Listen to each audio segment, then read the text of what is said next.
Inner City are an American electronic music group from Detroit.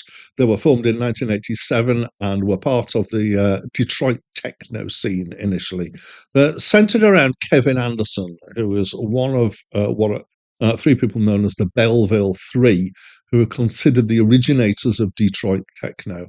They have had various configurations of people involved, but always with Kevin, and they've had a continuous existence since then and have released 7 albums.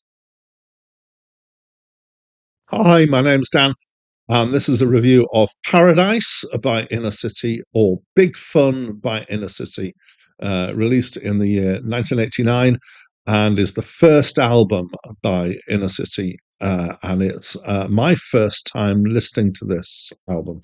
And in fact, my first time really clocking them as a unit. So this was released first, I believe, in Europe as Paradise, and then was released in the US as Big Fun. I believe it was the same configuration of tracks, no difference. But the change of name was as a result of one of the tracks on the album Big Fun was a hit in the US, and so they renamed the album to piggyback off that.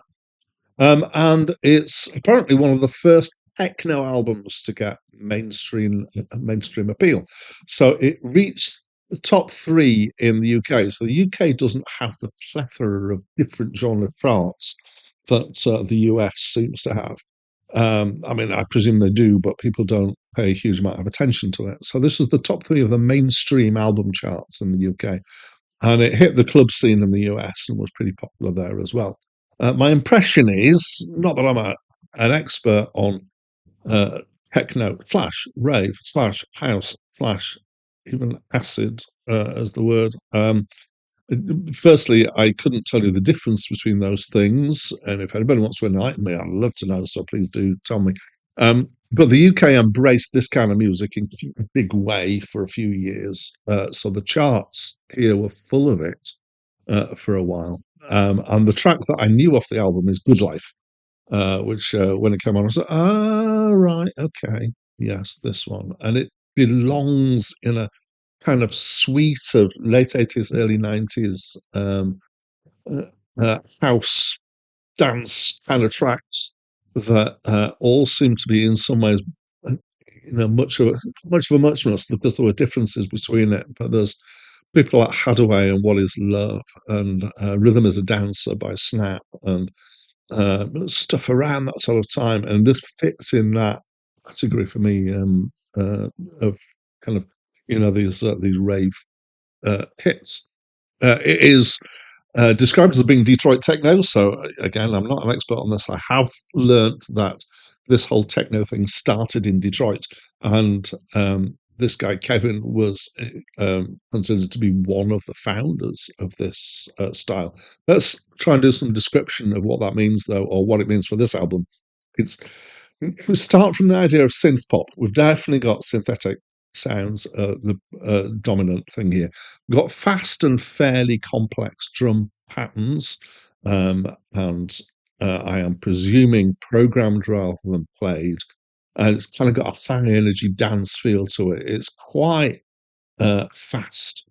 And there's seems to be quite a lot of kind of twittery synth and hi hat, sorry, twittery hi-hat synth sounds. So which is the kind of high cymbally sound that you've got in here.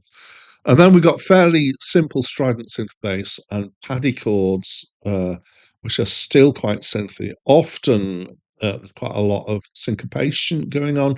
There's particular kinds of syncopation that seem to have been predominant in this kind of music. And then we got some synth keyboard, simple synth keyboard lines. Again, kind of sounding analogy in the kind of sounds, big fat sounds, possibly even fat spelt PHAT. We've got a singer. In fact, we've got several people singing. I think the main singer is Paris Gray. I was trying to piece this together from the information that I've got. Certainly, whoever it is has got a strong R&B style female voice, and this is another of the characteristics I think of this type of music is strong female vocals are often at the core of it, and real blasters. Um, interestingly, the tuning is kind of approximate at times. It's not the best, I would say. Um, and so at the time when this was around, there were a few of these house tracks that grabbed my attention and that I would say I really like. Mostly, I ended up quite bored with it quite quickly, and I think possibly it's because I wasn't a clubber, I wasn't a raver, and I think that's probably where the forte of this music was. It was in the clubs, or possibly not even in the clubs, in the illegal raves and stuff like that. So on this album, we've got mostly the same speed with different patterns, but very similar feel to it. This kind of frantic programmed drums stuff, and then everything else is simple around that. Um, it's just for me, I thought it's not that good or that appealing, and just not a lot to it, really. Not that something simple has to be necessarily bad in my book. It's just if it's simple, it has to have qualities that lift it above something that's just kind of fairly straightforward and not interesting. There is one ballad which is a different pace on here, and maybe there's more than one that I didn't notice. And that one is, yeah, you'd think it'd be make a change, but it's really, really dreary. I felt like it didn't suit what they were doing. So I would say maybe it's fine for a dance floor. Now, it's not my kind of thing. It also sounds horribly dated and formulaic for me, so I'm not a fan.